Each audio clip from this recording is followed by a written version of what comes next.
चार पुत्र होती. माता गुजरी आपल्या दोन नातवांना घेऊन अलग रस्त्याने निघून गेली आणि मग त्यांच्या एका सरदाराने विश्वासघात केला आणि मग त्यांना सरीचा नवाब वजीर खान याने बंदी बनवलं आणि त्यांना औरंगजेबाच्या दरबारात नेण्यात आलं. औरंगजेब म्हणाला, इस्लाम धर्म स्वीकार लो वरना बेमौत मारे जाओगे. तेव्हा ते दोन साहबजादे न डगमगता म्हणाले, हम हमारा धर्म नहीं छोड़ेंगे, हमारे धर्म के लिए हम हमारी जान हंसते हंसते कुर्बान कर देंगे. तेव्हा फतेह सिंग 7 वर्षाचे आणि जोरावर सिंग हे फक्त 9 वर्षाचे होते. एवढा मोठा आत्मविश्वास कोठून आला असेल तर ते फक्त संस्कार होते की प्राण गेले तरी चालतील पण धर्म सोडायचा नाही. धर्म रक्षित रक्षितः, जो धर्माचं रक्षण करील धर्म त्याचं रक्षण करील. आणि हेच फतेह सिंग आणि जोरावर सिंह यांनी केलं. एवढा मोठा आत्मविश्वास पाहून औरंगजेब आश्चर्यात पडला आणि म्हणाला, दो काफिरों को दीवार में चिनवा दो. तेव्हा औरंगजेबाने विचार केला, जर का आपण लहान्याला अगर दीवार मध्ये दाबण्याचा प्रयत्न केला नक्कीच मोठा शरण येईल. मग त्याने आधी फतेह सिंहांना दीवार मध्ये दाबण्याचा प्रयत्न केला.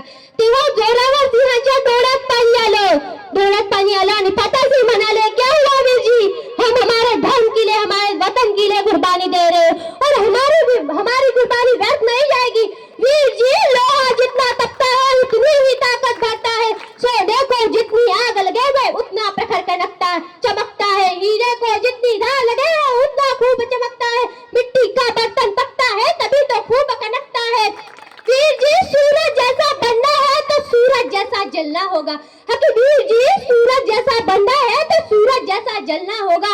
नदियों से आदर पाना है तो पर्वत छोड़ निकलना होगा. नदियों से आदर पाना है तो पर्वत छोड़ निकलना होगा.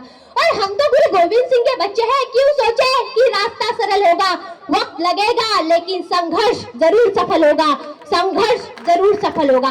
तेव्हा जोरावर सिंह म्हणतात, फतेह सिंह, हमें मरने का डर नहीं. फतेह सिंह, हमें मरने का डर नहीं. अफसोस इस बात का है कि दुनिया में पहले हम आए थे और बाद में आप, लेकिन जाते समय पहले आप जा रहे हो और बाद में हम.